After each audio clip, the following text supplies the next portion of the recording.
Okay everyone, welcome back. It is now October 25th of 2023, and as we are moving closer to many events such as South Park joining the Pandaverse, which is going to take a big approach toward the wokeism of Disney and the current status of all of Hollywood, but it's not just that. We also know that the Daily Wire is going to be providing more updates about their upcoming Snow White and the Evil Queen movie by the first week of November, so looking forward to that. But on top of all of this, there's a lot of drama surrounding actress Brie Larson and the upcoming movie The Marvels, which by the way is still slated for its release on November 10th. It is still slated to become the worst performing MCU movie of all time, not just because of its bloated budget, but also because of who's involved with this movie and the poor marketing approach by Disney. This is Mike Zero. Subscribe if you're new and like this video to see future updates. I'm also on Twitter at Mike01. I thank you also very much for the great and kind support. Now, we know that many years ago, when the Avengers was a big deal, Brie Larson was creating a lot of problems on the set for many of the Avengers cast. And we know that Brie Larson, at the end of the day, is quite the insufferable actress and person to deal with. We already know that everything ranging from her role in the Marvel Cinematic Universe to her role in the Fast and Furious franchise was a challenging mess. And given that Brie Larson, we know that she's a very overly demanding actress. She's very much full of herself. She's also one of those that are very narcissistic and self-absorbed and feel that they are the almighty, right? That they are like the thing in Hollywood that should be all respected. Now, this is where matters get even worse. Now, we know that Disney just recently fired her from many positions within the Marvel Cinematic Universe, and exactly how she responded and reacted, I should say, is quite actually surprising, to say the least. We already know that the Marvels, ahead of time, due to its failed test screening, actually led to a lot of cutbacks of her scenes as well. So, on top of that, with Brie Larson dealing with the ongoing drama surrounding the ever-failing film by Disney, The Marvels, that is projected to be the worst-performing MCU film of all time, one major development has to do with her current status in Hollywood. As it turns out, Brie Larson was recently fired by Disney for making multiple appearances in the MCU, as she will now no longer be making major cameos for Deadpool 3, a planned second season of Ms. Marvel, along with other planned MCU TV shows and films that was going to bring back Carol Danvers. Just recently, the Marvel's director Nia DaCosta had some things to confirm about Brie Larson and her reaction to getting fired and let go from various roles. Now, DaCosta delivered the following. Getting the chance to work with Brie has been a gem, but being affiliated with the drama and toxic working environment per Disney and Marvel Studios was a challenging ordeal to work with. Brie always felt she was expendable on set when everyone above decided to cut back drastically on her scenes, and she is not taking this lightly one bit.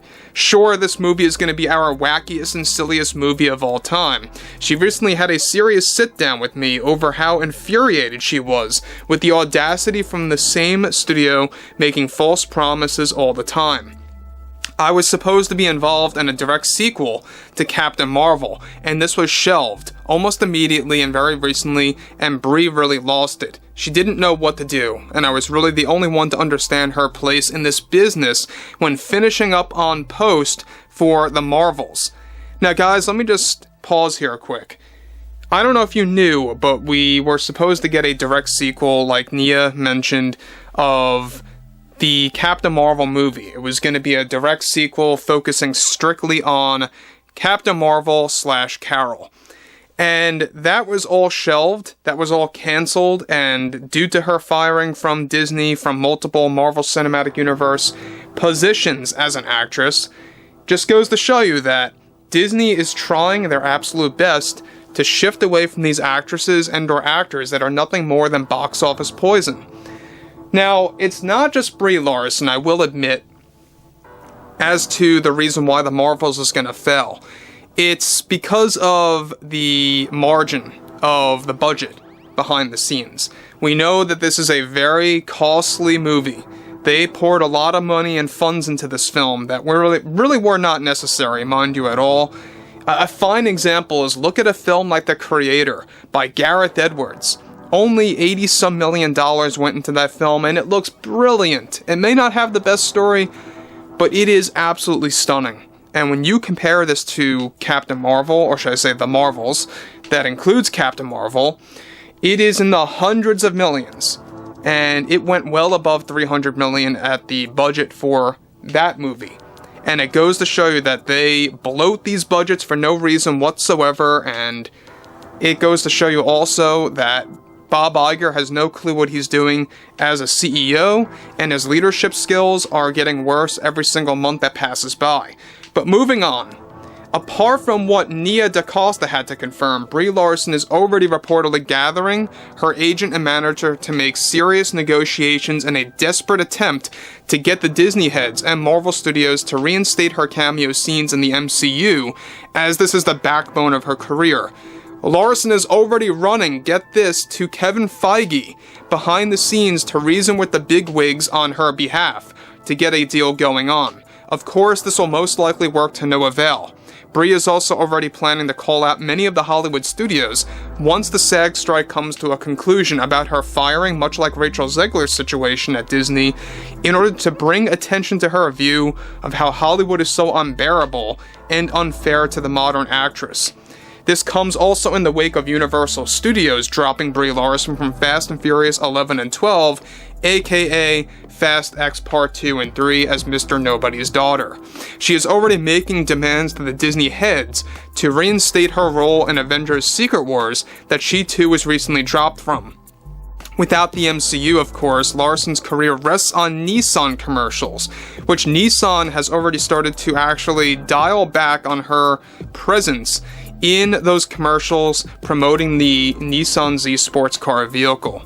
Now again, guys, like I've said multiple times before in the past, Brie Larson is another insufferable actress that nobody wants to watch. Nobody wants to see her movies as much as nobody wants to see Amber Heard on screen, Rachel Zegler, Phoebe Waller-Bridge, and among others. You know, I mean, it's beginning to show you that these studios can't afford this anymore. They can't afford actors and actresses that are box office poison that are only going to tank their films almost immediately on the spot once they release.